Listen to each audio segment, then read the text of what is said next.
O'Toole got booted out of the leadership of the Conservative Party. He, just like Scheer, was wishy-washy. Trudeau may have dressed up like characters, but Scheer pretended to be an insurance salesman. This can go either way.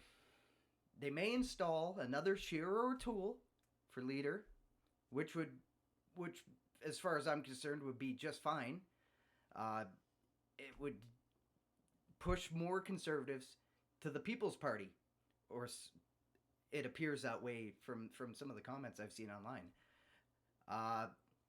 They may install a leader that is seemingly liked by a majority of Conservatives, in which case the Conservative voters could and probably would be lulled back to the Conservative Party machine. He's shown what it wants its leader to be, a paper tiger, a controlled opposition. O'Toole was more than happy to inject members from caucus, and the other MPs did not show any support or empathy, as far as I was able to see. I never saw any MP support or have any empathy for any of these people kicked out of caucus. And that's just the party machine.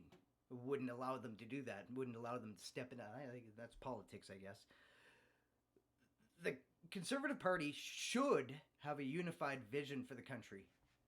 But at the same time, every MP should be free to express their diverse opinions. I thought that being a conservative, there was a lot of diversity of thought involved in that whole thing. And evidently, if you don't fall in line, you get the boot.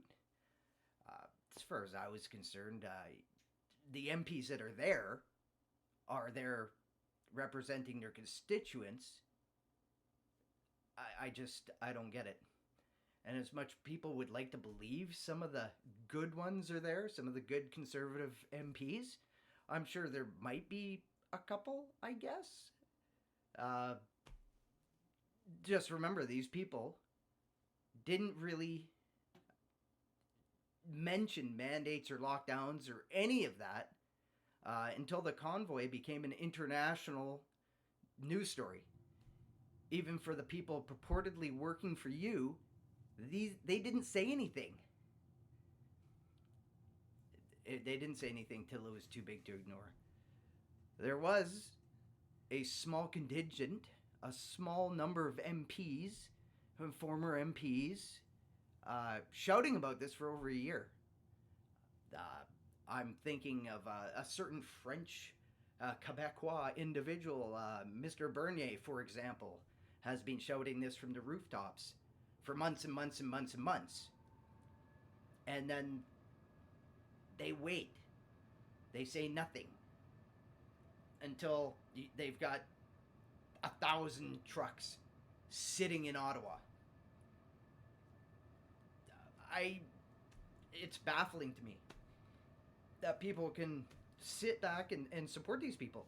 And, like I said, if they do bring in a guy or lady that people like or says good things, just remember, they're politicians. They are designed and built and studied and learned to act and behave in such a way to pull you in, to get you. That's their thing. That's their game. It's what they do. You remember what they are. And remember what they've done in the last 2 years, as a matter of fact. I think it's really important to remember. You know, people are very quick to forget. Just remember who is shouting from the rooftops, who is yelling, who is out there, who is making a scene. Because this is, it's going to be interesting to see who they get in. And like I said, it could go either way. It could be very good for the People's Party, which, honestly, I supported them when The last two elections, I threw my ballot in the box with the purple check mark, and if the Conservative Party, which I don't believe it is because it's a big machine that basically doesn't care about the majority of Canadians that voted for them in the first place. They're more keen on trying to get liberal votes for some reason. It's the whole thing is a mess. Just throwing my 2 cents out there. Watch these people.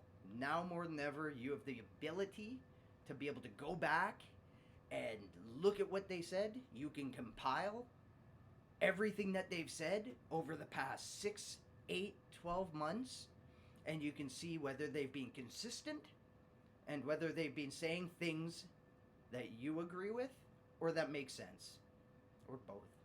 Probably both. So that's my mini rant here. Just kind of letting it out. I'm gonna, I don't know. We'll see what happens, and I'll be ready for another rant.